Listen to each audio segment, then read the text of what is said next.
Bismillahirrahmanirrahim. Assalamualaikum warahmatullahi wabarakatuh. Ini gelap-gelap ini selamat malam ya. Tapi kita masih siang hari, selamat siang. Menuju sore, salam sejahtera bagi kita semuanya. Pertama, tentunya saya mewakili Bapak Menteri Usaha Mikro Kecil Menengah, Pak Maman Abdurrahman menyampaikan mohon maaf. Beliau sedianya hadir. Saya pun membawa keynote speech dari beliau ya untuk bisa disampaikan, tapi mendadak beliau harus ada rapat internal sehingga saya harus mewakili. Mudah-mudahan tidak mengurangi bobot dari acara ini. Yang saya hormati, di sini sudah hadir Sekjen Kementerian Sosial Bapak Robi Enrico. Yang terhormat juga ada dari pariwisata tadi ya, Asdep Pengembangan Usaha dan Akses Permodalan, Ibu Hanifah. Salam kenal Bu. Gastronominya nyambung Bu dengan kementerian-kementerian terkait. Lalu juga ada Deputi Bidang Kreativitas Media, Ibu Agustini Rahayu. Lalu Ketua Apindo tadi sudah meninggalkan kita, tapi kita sudah tahu ya, beliau sudah menyampaikan, Ibu Sinta Kamdani, yang sama-sama kita banggakan. Direktur Utama PT Wismilak Inti Makmur Tbk, Bapak Ronatwala, ini akan jadi sahabat saya nih, dari mulai ikut Apindo dan seterusnya Pak ya. Dewan Komisioner dan Coach Diplomat Success Challenge. Di sini ada Bapak Helmi Yahya dan Ibu Antarina. Tadi saya mau sebut Pak Helmi CEO juga nih, karena begitu di save keluarnya di root Pak. Bapak Ibu perwakilan DPP Apindo, Bapak Ibu pengusaha mikro kecil menengah yang tergabung dalam program Coach Diplomat Success Challenge. Ada dosen pembimbing juga. Betul Pak Ronald? Di sini dosen pembimbing lapangan dan mentor profesional? Ada ya. Perawak media, Dan tadi ya, Diplomat Entrepreneur Network, yang banyak yang sampai ke belakang nih. Nggak kelihatan ke belakang tapi ramai ya. Dan para hadirin semuanya yang hadir pada acara hari ini. Pertama-tama tentunya marilah kita panjatkan puji syukur kepada Allah SWT karena atas rahmatnya hari ini kita dapat menghadiri acara kick-off dan press conference Diplomat Success Challenge Session 16. Bapak Ibu semuanya, UMKM tentunya kita sudah sangat paham ya, memegang peranan sangat penting, 97% penyerapan tenaga kerja. Makanya acara ini menjadi sangat penting untuk peningkatan SDM UMKM khususnya. Kami mengapresiasi dari Kementerian UMKM kepada PT Wismilak Inti Makmur Tbk dan Wismilak Foundation atas penyelenggaraan kegiatan Coach Diplomat Success Challenge yang merupakan program kompetisi kewirausahaan di Indonesia. DSC tadi tidak hanya ajang tadi ya kata Pak Ronald, kompetisi bisnis, tapi juga ekosistem kewirausahaan, khususnya wirausaha muda yang mendapat informasi saya bahwa ini sudah 2010 ya, jadi 16 tahun, lalu menawarkan berbagai dukungan ya, ada hibah ya, hibah modal usaha, lebih menarik dari pinjaman ternyata ini. Ada hibah modal usaha, edukasi, pendampingan, lalu ada bergabung dalam jaringan alumni Diplomat Entrepreneur Network atau DEN. Dewan Ekonomi Nasional, sama sebetulnya ini, kalau dari sisinya memang sebagai, kalau bahasa kami itu sebagai inspirator ya, bagi para wirausahawan muda yang lainnya. Karena kalau legasinya sudah dapat, itu harusnya menjadi inspirator. Tentunya kami dari pemerintah memandang sangat baik ya dan penting, ini kolaborasi Pak Ronald dan teman-teman Apindo membantu kami ya, untuk mewujudkan bagaimana pengusaha UMKM. Nah ini mungkin saya perlu sampaikan nih Pak Helmi khususnya, kita tidak sebut lagi pelaku Pak. Kalau kita sebut pelaku UMKM, Bapak pasti paling tahu, karena buat saya Bapak adalah kamus berjalan. Pelaku itu pasti konotasinya negatif Pak. Betul ya Pak ya? Pelaku curanmor, pelaku dan seterusnya gitu. Tapi kalau kita rubah pelaku jadi pengusaha, Nah ini arahan Pak Menteri langsung. Nah kita akan punya mindset bahwa apakah dia skala mikro, kecil, menengah, sampai besar, dia harus punya entrepreneur skill dan khususnya ini wirausaha yang dibangun oleh DSC ini. Isu-isu mengenai permodalan tadi juga disebut oleh Bu Sinta ya, menjadi hal yang paling utama, kapasitas SDM, lalu peluang pasar, ya. Untuk itu Bapak Presiden Prabowo Subianto sudah menargetkan pertumbuhan ekonomi kita 8% sampai dengan 2029. Tentunya ini menjadi pekerjaan kita bersama dan Kementerian UMKM ada 42 Bu Asdep dari 34 kementerian dikembangkan supaya fokus. Jadi koperasi fokus dengan sekarang Kopdes Merah Putih ya. UMKM pun demikian. Mandat di kami ternyata banyak sekali.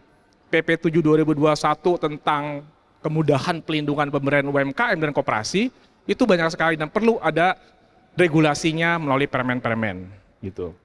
Nah, untuk itu ada beberapa program ya untuk bisa mendukung dan kolaborasi lintas kementerian. Pertama transformasi digital UMKM tadi di DSC ini kelihatannya sangat dominan ya.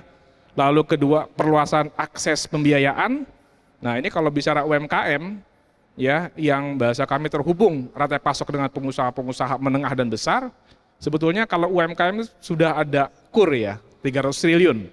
Ada 5 skema untuk super mikro, kecil, PMI dan berbasis klaster atau KUR khusus. Nah ini yang kita genjot, memang masih sedikit jumlahnya. Makanya tadi Bu Sinta sampaikan 4,1% itu bukan Kementerian UMKM, Pak Helmi, tapi The Asian Development Bank Institute 2023. Global valuation kita baru 4,1%, kalah dengan Malaysia sekalipun. Jadi pantas kalau kita kontribusi UMKM itu masih rendah di ekspor, karena memang kenyataannya Asian Development Bank itu saja menyiapkan 4,1%. Kita kalah dengan negara lain, dengan Asia Tenggara. Makanya ini menjadi momentum untuk kita fokus bagaimana Kementerian UMKM menjadi, kalau bahasa kami, integrator atau kolaborator dari kementerian teknis lainnya. Lalu juga ada peringkat kapasitas SDM, kolaborasi antar stakeholder, membangun connectivity. Nah ini Pak Ronald mungkin dan Bu Sinta juga waktu saya hadir mendampingi Pak Menteri untuk Apindo, bahwa Pak Menteri selain ada program Sapa UMKM untuk integrasi data, juga ada program yang namanya holding UMKM. Mungkin kesannya loh, UMKM bisa ada holding ya. Nah ini hanya istilah saja bahwa bagaimana kita bisa membangun tadi Bu Sinta sampaikan, kemitraan cuma 7%. Secara sederhana kita bisa bilang kemitraan ekosistem, kemitraan bisnis UMKM berbasis klaster. Ada 10 sektor yang sudah diusulkan oleh Pak Menteri, kami sudah identifikasi, kick-off sudah dilaksanakan, dan salah satunya adalah sektor pariwisata yang sedang dibahas untuk di sesi ini. Lalu juga disebut juga tadi oleh Bu Asdep ya, pengembangan pengusahaan kewirausahaan dengan entrepreneur hub. Jadi kami punya deputi kewirausahaan, selain deputi usaha mikro, kecil, menengah, saya sebagai deputi usaha menengah, menjalankan program holding UMKM, ada entrepreneur hub, disebut tadi Bu tadi. Jadi memang ini bagian penting karena ada perpres Bu, yang harus kita revisi ya, kita sempurnakan, karena itu berlaku cuma sampai 2024. Perpres 2 tadi disebut 2022 untuk pengembangan kewirausahaan nasional. 2022 dan harus kita buat segera dan melibatkan, saya pikir Apindo kayaknya harus dilibatkan karena dengan DSC ini kita lihat bahwa sudah proven ya beberapa di DEN tadi. Integrasi data saya sampaikan tadi, lalu yang terakhir mendorong keterlibatan UMKM dalam mandat dari Pak Presiden seperti program makan bergizi gratis, kita kerjasama sudah MOU dengan BGN, lalu juga program pembangunan perumahan rakyat 3 juta, baik di kota maupun di daerah. Nah, Bapak Ibu semuanya, sinergi kolaborasi antar pemerintah dengan pihak swasta tentunya sangat penting. Kita menyiapkan regulasi, infrastruktur, dan kebijakan. Bapak Ibu di swasta melakukan inovasi, investasi, dan pengembangan teknologi. UMKM di sektor pariwisata tentunya kita tahu sudah disebut juga tadi ya oleh MC ya, tadi banyak sekali infonya mengenai pariwisata. Saya pikir saya tidak perlu diulang kembali, tapi intinya adalah bagaimana kita bisa mengembangkan keterampilan, pengetahuan, ya jaringan wirausaha untuk mendapatkan modal usaha dengan pendampingan dari Wismilak Foundation. DSC juga menjadi platform, tadi sudah disebutkan, bergabung kepada DEN, menjalin hubungan dengan sama wirausaha, khususnya di sektor pariwisata. Nah ini Pak Ronald, tadi saya bisik-bisik dengan Pak Ronald, gimana ya caranya supaya ada eksekusi ke depannya, ya kolaborasi menjadi komitmen, tapi kayaknya perlu ada, saya pikir perlu ada satu yang tertulis, entah dalam bentuk MOU gitu ya, atau perjanjian sama, ini bisa dilakukan oleh dari Wismilak Foundation atau PT Wismilak ya dengan kami gitu ya. Jadi kalau private partnership itu hal biasa. Kenapa? Satu yang ingin saya sampaikan Pak Ronald, bahwa kami punya BLU. Apa itu BLU? Badan Layanan Umum, ada 5 sektor, pendidikan, kesehatan, pengembangan kawasan, pengelolaan dana khusus dan penyedia jasa lainnya. Kami punya SMESCO Pak Ronald. Tadi Pak Ronald sampaikan ya, ada SMESCO. SMESCO itu adalah satu-satunya BLU di bidang pemasaran dan bisa PNBP, creating income. Nah, apabila kita bisa kolaborasi, kita membangun OU, ada Pak di sana.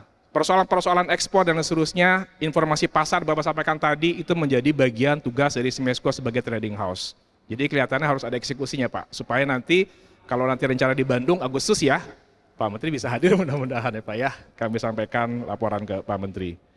Bapak Ibu yang berbahagia, semoga acara ini dapat menjadi momentum yang mampu membawa kita pada pertumbuhan ekonomi yang kita harapkan, ya, dengan berbasis pada produktivitas dan memiliki kekuatan menghadapi berbagai tantangan untuk mewujudkan Indonesia yang lebih makmur, adil, dan sejahtera. Untuk itu, kami sekali lagi mengucapkan terima kasih kepada PT Wismilak Makmur Tbk dan Wismilak Foundation, serta semua pihak yang berkolaborasi untuk memajukan pengusaha UMKM Indonesia. Selamat menjalankan program Brilma Success Challenge Session 16. Semoga program ini dapat berlangsung secara baik setiap tahunnya, ya terus meningkat sehingga dapat berkontribusi nyata kepada tumbuh kembang UMKM Indonesia. Tadi kayaknya harus pakai pantun. Saya cuma 1 menit nih Pak Helmi.